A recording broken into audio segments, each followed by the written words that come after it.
Depuis l'élection de Trump début novembre, il y a la volonté de certains de précipiter l'escalade vers la Troisième Guerre mondiale. C'est-à-dire que Trump s'est fait élire sur un plan de paix et certains font exprès d'aller au contraire vers des décisions de plus en plus belliqueuses.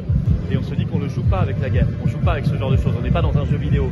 Et ça nous paraît extrêmement grave, extrêmement dangereux. On voit que en ce moment il y a des tentatives de déstabilisation en Roumanie, en Géorgie, au Moyen-Orient, en Syrie, comme si les gens voulaient absolument que ça pète de partout avant que Trump n'arrive le 20 janvier 2025. Et nous on ne veut pas être de ces gens-là parce qu'on pense que nous en serions les premières victimes. Il peut à tout moment y avoir quelque chose qui dérape, une escalade et ensuite ce soit sans retour possible. Nous sommes particulièrement menacés puisque nous avons un président de la République qui joue à la guerre, qui fait des plans pour envoyer des troupes françaises sur le sol ukrainien, qui donne l'autorisation, contrairement à l'Allemagne par exemple, d'utiliser les missiles Scalp contre la Russie sur le sol russe. Les États-Unis vont changer de majorité le 20 janvier, mais on n'y est pas encore le 20 janvier 2025, on n'est que le 1er décembre.